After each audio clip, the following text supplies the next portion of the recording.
বানাচ্ছে মরিচ মাংস। তো এইদিকে তেল গরম চলছে,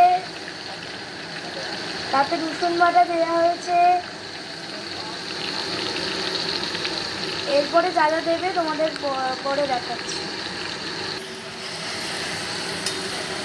এখন শুকনো লঙ্কা ভাজা চলছে এদিকে।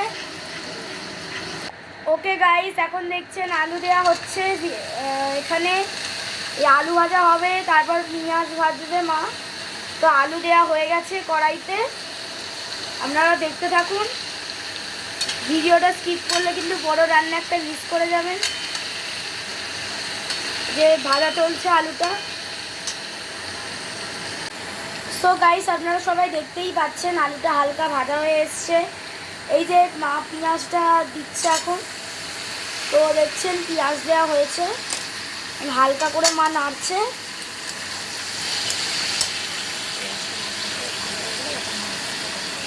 পেঁয়াজটা লাল লাল করে আর একটু ভাজা হলে, আপনারা সবাই দেখতেই পাচ্ছেন মাংসটা একদম ভালো করে সেদ্ধ হয়ে গেছে।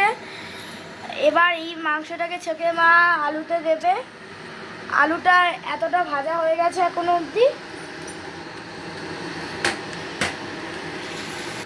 তো মায়ের মাংস চাকা কমপ্লিট, মা এবার দিয়ে দিচ্ছে। তো সবাই গাইস দেখতেই পাচ্ছেন আপনারা, মাংস দেওয়া হয়ে গেছে। এবার মা মাংসটাকে ভালো করে মিক্স করছে। তো আপনারা কন্টিনিউ দেখুন।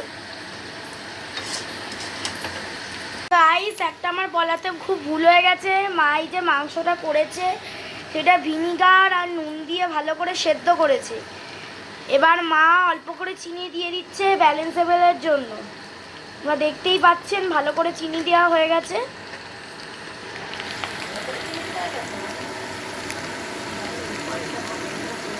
এরপর এটা ভাজা ভাজা হয়ে গেলে লাস্টে